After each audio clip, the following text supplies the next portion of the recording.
Olá, está começando o Conexão Legislativa e hoje nós vamos falar de dislexia, um distúrbio de linguagem que afeta o aprendizado escolar. No Brasil, existe em média 15 milhões de crianças e jovens com dislexia.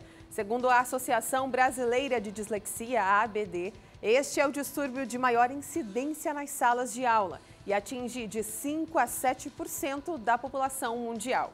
E para falar deste assunto, já está comigo aqui no telão a Sônia Palma, psiquiatra. Sônia, obrigada por aceitar o nosso convite para falar desse assunto, que para algumas pessoas ainda é um pouco desconhecido, mas como a gente viu nos dados, atinge uma boa parte da nossa população. Eu gostaria que você iniciasse já o nosso programa explicando um pouquinho para a gente o que seria a dislexia. É um distúrbio de linguagem, como a gente comentou, que pode afetar o aprendizado. Mas o que seria a dislexia, assim, em termos práticos? Eu agradeço o convite, né, Elisa? Vai ser um prazer discutir esse assunto. Como você falou, acomete entre 0,5% a 17% da população e principalmente afeta as crianças em idade escolar, e isso é um problema muito grande, o impacto que isso causa no aprendizado e no futuro dessas crianças, né? Então, a dislexia, ele é um transtorno que a gente chama de um transtorno cognitivo do neurodesenvolvimento e que se caracteriza por uma dificuldade que essa pessoa tem, né? A gente está falando de criança, mas pode ser adulto também, na decodificação, ou seja, naquilo que ele lê, aquilo que ele entende. Então, o que ele lê, muitas vezes, ele não entende exatamente o significado, ele não reconhece, às vezes, o significado das palavras, ele não tem um domínio, uma fluência das palavras, né? E na manipulação das letras, das palavras, nessa habilidade, por exemplo, da soletração, soletrar. É muito difícil para as pessoas com dislexia conseguirem soletrar por conta dessa dificuldade de reconhecimento e manipulação das palavras e das letras. Então, essa dificuldade vai, então, resultar num déficit, que a gente chama de um déficit fonológico, um déficit na linguagem, e que é inesperada, não é compatível com o desenvolvimento dessa criança. Então, uma criança para a primeira série do ensino fundamental 1, ela tem que estar já bastante,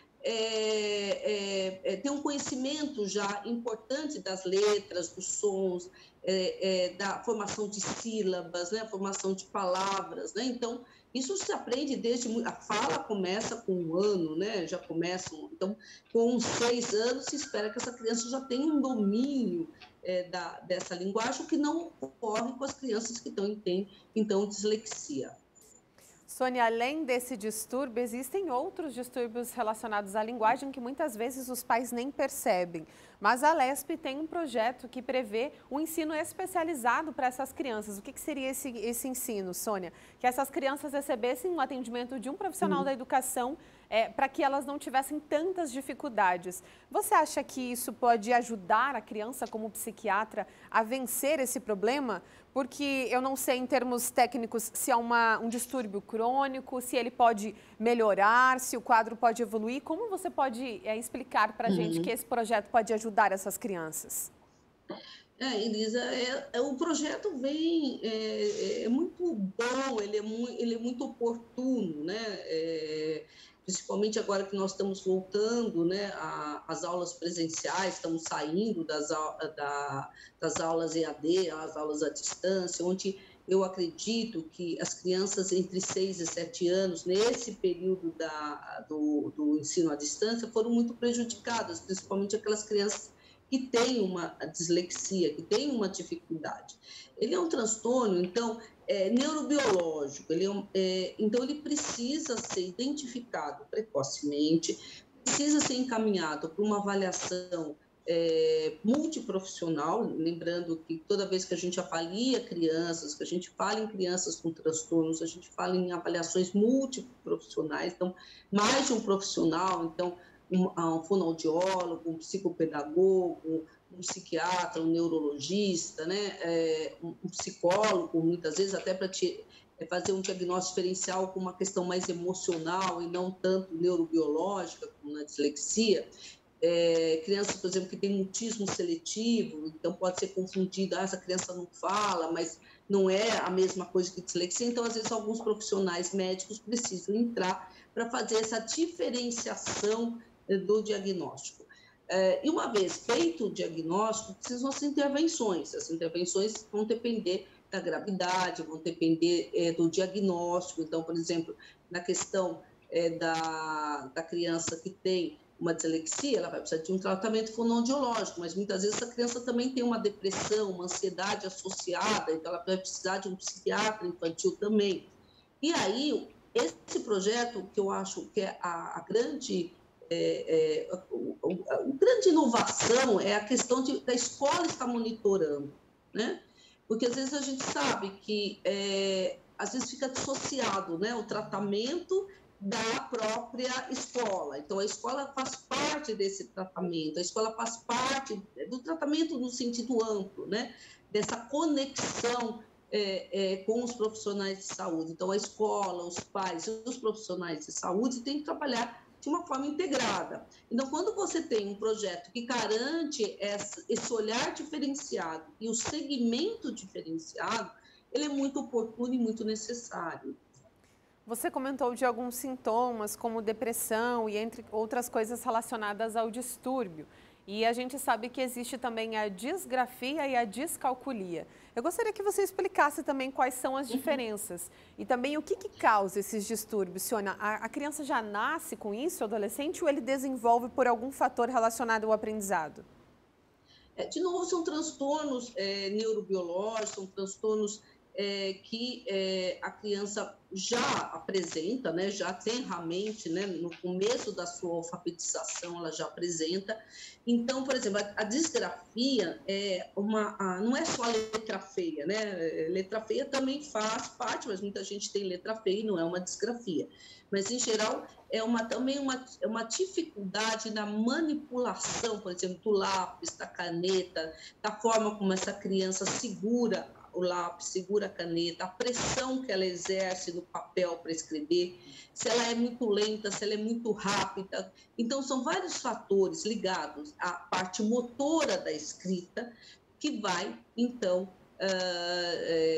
se caracterizar uma alteração dessa forma dessa criança escrever, e que isso vai incluir também letra feia, e não adianta apenas dar um caderno de caligrafia, como tinha antigamente, né, para se a criança escrever 30 páginas da letra, né, ficar repetindo, sem ser, então, isolado de um diagnóstico, isolado de uma avaliação multiprofissional, né, de uma equipe, para ver se é uma questão realmente neurobiológica, se às vezes é uma questão motora, que a criança tem uma dificuldade motora realmente, né, o que a gente chama de uma fraqueza muscular, uma paresia, como a gente chama, né, uma fraqueza, uma dificuldade, ou é realmente uma questão mais neurobiológica ligada a esses distúrbios, né, específicos da aprendizagem. Isso é a disgrafia. A descalculia é, na verdade, uma dificuldade na manipulação numérica. Então, entender como esses números trabalham. É uma dificuldade, por exemplo, nas operações, de posicionar esses números corretamente, de poder entender, por exemplo, numa régua imaginária, onde se localizariam esses números, né? Então, 0, 5, 10, a criança tem uma capacidade de perceber distâncias, né? Entre grandezas também. Então, todas as questões de manipulação numérica, de entendimento de como funciona, né, essa questão dos números, entra na questão, então, da descalculia, né? Então, é essa manipulação dos números que está alterada. Também é um transtorno neurobiológico. Agora que você explicou um pouquinho para a gente entender melhor a diferença desses 3 distúrbios, eu gostaria que você falasse também quais são as consequências psicológicas, né, de convívio social que esses distúrbios podem causar. Porque a gente está falando muito da questão do aprendizado, mas a longo prazo, já que é um distúrbio que precisa ser corrigido e acompanhado, o que isso pode causar no sentido psiquiátrico para essa criança, esse adolescente ou esse adulto que possui a dislexia, a disgrafia ou a descalculia? Olha, Elisa, essa questão é muito importante, porque não dá para dissociar a criança da vida escolar, da vida pessoal, familiar, dos amigos, dos seus pais. Quanto menor a criança, mais essa necessidade dessa integração com seus pares, com as crianças da sua idade, da sua classe, elas são importantes na formação da socialização, da sociabilidade dessas crianças. Então, uma criança que tem um problema de aprendizado, e que vai, muitas vezes, causar um impacto nas notas, vai ser, muitas vezes, essas crianças vão ter que ser chamadas a atenção na sala de aula, esse problema ele vai começar a ser visualizado pelos seus companheiros, pode levar a bullying, né? Hoje a gente sabe, né, que as crianças estão cada vez mais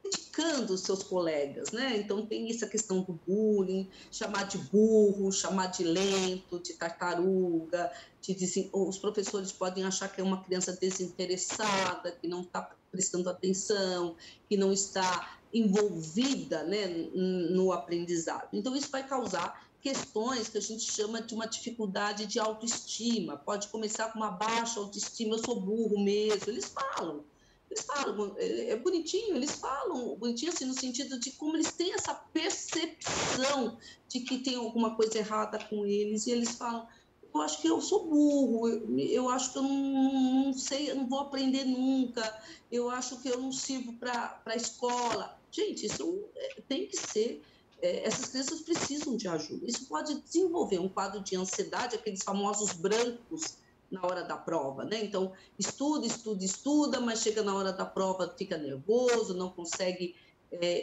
fazer a prova, entrega a prova em branco, ou entrega a prova com metade só dela preenchida. Então, isso vai causando uma somatória de prejuízos, né, para essas crianças emocionais, que pode levar à depressão, mais para frente pode levar então, a um desinteresse e até uma saída da escola, né? Um abandono escolar, que muitas vezes acontece se essas crianças não forem vistas de uma forma precoce. E como é um transtorno que pode se perpetuar na vida adulta, também vai levar a esses adultos a estarem menos preparados para o mercado de trabalho, menos preparados uma faculdade, então também muitas vezes levando a subempregos, levando a situações muitas vezes complicadas no emprego, principalmente aquelas que precisaria de uma desenvoltura maior na questão ou numérica, ou de escrita, ou de leitura. Você tocou num ponto muito importante enquanto você falava, eu refletia dessa questão de mercado de trabalho. Imagina só uma pessoa que tem dificuldade com números e letras, não se encontra em nenhuma profissão, acha que não leva jeito para nada, então é um problema muito sério. E como que a gente pode ajudar, assim, os pais? Porque ele é um problema, é um distúrbio que pode ser detectado na infância, na adolescência. Existem sinais que os pais podem ficar atentos para tentar descobrir e buscar esse diagnóstico. Quais são as dicas que você dá? Eu acho que, primeiro, esse tipo de programa é muito importante, Lisa, porque você vai mostrando para os seus pais, discutindo, fazendo com que esses pais prestem mais atenção, entendam que existe, né, a dislexia. A dislexia é mais comum, mas, por exemplo, a disgrafia e a descalculia ainda são mais complicadas para os pais, muitas vezes, perceberem, e, às vezes, eu acho que até os professores, às vezes, têm maior dificuldade, né, de realmente entender que isso é um transtorno neurobiológico. Então, esses programas que vão conversando, vão discutindo, vão trazendo as informações, eles são muito importantes. Depois, como o próprio projeto fala, a questão de treinamento dos professores. É muito importante que os professores adquiram conhecimento, eles sejam treinados, tenham um olhar ampliado para essas crianças, né? Eu acho que essa é uma outra questão. E, assim, várias mobilizações, né, que os pais realmente hoje eles estão muito mais, muitas vezes eles estão muito mais, eles acessam mais a internet, acessam mais grupos de pais. Então, esse movimento tudo, toda essa discussão vai abrindo caminhos para um maior conhecimento e um maior interesse e a procura de ajuda. Mas eu acho, de novo, que é uma coisa integrada. É a escola, são os pais, são os meios de comunicação, né?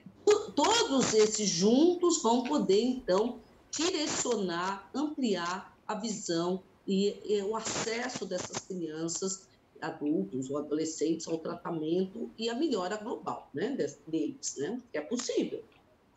A gente vem falando muito aqui durante o programa de ser um distúrbio da linguagem. Como a gente faz o tratamento desse distúrbio? Porque distúrbio, eu gostaria que você também me corrigisse se eu estiver errada, é algo que não é tratado apenas com medicamento, é algo psicológico, neurológico. Nesses casos da dislexia e também da disgrafia e descalculia, qual é o tratamento adequado? Porque a dislexia a gente sabe que tem a fonoaudióloga, né? Mas até que ponto a gente pode tratar esses problemas? Na verdade, quando a gente fala de equipe multidisciplinar, nós falamos de vários profissionais para entender e estudar esse caso. Então, realmente, a dislexia, né, você vai, o tratamento com o fonoaudiólogo, a disgrafia, a descalculia, muitas vezes também vão precisar de uma fono, vão precisar de uma psicopedagoga, né, que vá ajudar essas crianças no treino, no tratamento, vamos dizer assim, específico, né, nas habilidades dessas crianças, para lidar com números, para lidar com as letras. Então, precisa muitas vezes de um psicopedagogo, às vezes precisa de um professor particular que ajude a recuperar aquilo que a criança perdeu no aprendizado anterior, pela falta do aprendizado anterior. Então, muitas vezes ela tem lacunas no aprendizado, isso também precisa ser visto, né? Porque o aprendizado é uma cadeia, você vai aprendendo desde o prézinho, desde que você nasce, você vai aprendendo, mas a parte escolar, já no prézinho, se começa a ensinar, então são elos de uma cadeia. Então, se um desses elos ficou mais frágil, você precisa reforçá-lo, né? E para isso precisa entender o que essa criança necessita. Cada criança vai precisar de ou mais profissionais que dê conta daquela parte que não está bem no aprendizado dela. Então, o tratamento é feito assim. A parte médica vai entrar, Elisa, mais no sentido de ver comorbidades, que são doenças que vêm com. Então, por exemplo, ansiedade, depressão, um TDAH, um transtorno do déficit de atenção e hiperatividade, que muitas vezes piora, né, agrava os sintomas da dislexia, agrava os sintomas da disgrafia, né, e da descalculia. Então, identificar outros transtornos que possam estar agravando, né, o quadro, né, por si só, já faz parte dessa equipe multidisciplinar. Então, para cada problema, cada distúrbio, você vai utilizar um profissional que tem que se fazer um diálogo entre eles, e aí com a escola, e com os pais. Então, não é um tratamento... eu não considero tratar esses distúrbios uma coisa simples. Você precisa de um engajamento, né, de vários, como a gente fala, de vários atores, né, que vão ajudar essa criança nesse tratamento. Ou seja, como você disse, é uma equipe multidisciplinar de várias áreas trabalhando ali para tentar amenizar esse distúrbio. Você comentou de ansiedade, síndrome do pânico, enfim, outras questões que podem desenvolver. Qual é a pior consequência quando essa pessoa, criança, adolescente ou até mesmo adulto, não busca esse diagnóstico e não faz esse tratamento? Pode chegar a um momento em que ele se perca na nossa linguagem, não consiga se comunicar, não consiga mais ler? Porque imagina uma pessoa que tem dificuldade de comunicação e de linguagem nos dias de hoje. Como que ela vai no mercado, como que ela vai no banco, como que ela vive nas redes sociais, enfim. Qual é a pior consequência de uma pessoa que sofre de dislexia ou outro distúrbio e não busca o tratamento? Na verdade, todos esses distúrbios, eles têm gravidade, né? Então, casos mais leves, muitas vezes intervenções breves, orientações para a escola e para pais já resolve uma grande parte. quadros muito graves, né, como você citou, que vão impactar diretamente a vida dessas pessoas, ainda não é numericamente, estatisticamente tão grandes, mas se ocorrem, realmente, eu acho que o principal efeito é o abandono da escola. Essas crianças, elas acabam se desinteressando de aprender, se interessando de ir para a escola, que vai levar, então, a uma evasão escolar, uma dificuldade dessas crianças conseguirem progredir, né? Muitas repetições escolares, muitas questões ligadas a bullying, ligada à dificuldade dos professores a lidarem, o que vai desinteressando o aprendizado, né? O que vai levar, então, essas crianças que vão se transformar em adolescentes, vão transformar em adultos, despreparados para o mercado de trabalho, despreparados para fazer uma faculdade. Então, aquilo que eu lembro é que eu falei que o aprendizado é um elo, né, de uma corrente, é uma corrente. Então, vai criando fragilidades ao longo de todo esse processo de aprendizado, o processo de socialização, né, porque a escola também tem esse papel de socializar essas crianças e que vai levar, então, muitas vezes, a uma questão mais, por exemplo, de uma marginalidade, levar a questão do uso de substâncias psicoativas, a depressão, automutilação, tentativas de suicídio, ou até mesmo essa questão profissional, como nós falamos, uma dificuldade de inserção no mercado de trabalho e uma insatisfação, uma baixa qualidade de vida. A gente fala muito de qualidade de vida, uma baixa qualidade de vida, pessoas que vão estar insatisfeitas com o próprio desenvolvimento na vida. E você falou essa questão do abandono da escola, e a gente vê a importância do profissional, né, do professor. Por isso que esse projeto ele prevê um ensino especializado. Assim como a gente tem outras dificuldades de aprendizado, é importante que esse profissional ele esteja preparado para trabalhar com essa criança e com essa realidade que ele vai enfrentar. Porque, como você disse, quando a pessoa não tem o conhecimento que se trata de um distúrbio, não conhece essa doença, ela tem a tendência de dizer o quê? De desmerecer, de achar que o aluno não tem atenção. Então, ao invés de ajudar esse aluno, pode até atrapalhar, não é, Sônia? Porque aí a criança fica mais perdida ainda. Então, antigamente, quando não tinha conhecimento dessa doença, acredito que era mais difícil vencer esse preconceito, né, em relação a quem tem essas dificuldades. Sim, com certeza, você tem toda a razão. É o que eu falei, eu ainda acho que esses distúrbios, eles ainda são pouco conhecidos e identificados. Ainda são, né? A dislexia um pouco mais, mas se você pensar em descalculia e disgrafia é letra feia, ponto, né? E não é muito mais do que isso, né? E descalculia também, é muito mais do que, eu não sei a tabuada, é muito mais do que isso, né? Então, precisamos quebrar um pouco esse tabu, quebrar um pouco essa falta de conhecimento, para que as pessoas tenham acesso ao tratamento, né? Que é o que a gente precisa, né? Uma facilidade ao tratamento, e daí o papel fundamental da escola no monitoramento de todo esse trabalho. Sônia, você comentou que é preciso muito mais, que é uma questão bem acima do que a gente está comentando. Acho que um programa de 30 minutos não daria nem conta da gente falar de toda essa questão. Na sua opinião, como psiquiatra que atende pacientes, muitas vezes com esses distúrbios, é necessário a gente investir mais em políticas públicas, falar mais desse tema e ter um atendimento especializado também nos setores de saúde? Sim, eu acho que é necessário divulgações maiores, cartilhas, ter clara a política pública. Eu acho que, basicamente, né, as políticas públicas garantem o acesso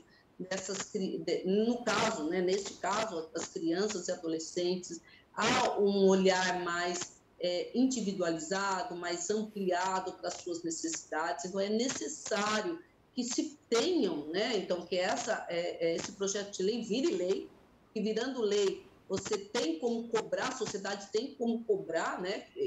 Da educação, né? Das escolas, que não é só escola pública, escola particular também. E hoje, muitas vezes, eles até faculdade, né? Algumas faculdades também já têm tutores que ajudam os alunos, tem projetos de ajuda aos alunos com maior dificuldade. Então, não se restringe só, a meu ver, ao ensino fundamental 1, fundamental 2, mas até numa questão maior, até das próprias algumas faculdades que precisam olhar também para esses alunos. Sempre precisa se identificar, né? Talvez crianças mais velhas, adultos tenham mais dificuldades no tratamento, mas sempre é necessário que eles recebam um diagnóstico e uma possibilidade de tratamento e acompanhamento. Isso é importante. E as políticas públicas vêm para garantir esse direito dessas pessoas terem acesso, né? Assim foi com o transtorno do espectro autista, o transtorno do déficit de atenção e hiperatividade, ou seja, reconhecer que essas pessoas precisam ter um amparo para a sua dificuldade, para as suas necessidades. Com certeza. Sônia, eu quero te agradecer por ter participado aqui com a gente hoje. O nosso programa está chegando ao fim. E agradecer por você explanar desse tema que, como a gente falou, precisa ser muito debatido, divulgado. Com certeza essa nossa conversa vai ajudar quem está em casa a detectar esse problema e talvez até buscar ajuda, né? Eu que agradeço demais a oportunidade de estar nesse programa, né, e a sua condução que foi muito boa, e eu acho que vai realmente ajudar os familiares, e os professores e as pessoas envolvidas nesse distúrbio. Obrigada. Eu que agradeço e seja bem-vinda para falar sobre isso e outros temas em outras oportunidades. Obrigada. O Conexão Legislativa de hoje fica por aqui. Para rever este e outros programas, acesse o nosso canal no YouTube ou nos acompanhe pelo canal 7 da NET TV ou pelo 185 da Vivo e também pelo canal 61.2 da TV Aberta Digital. Obrigada pela companhia e até a próxima edição. Tchau!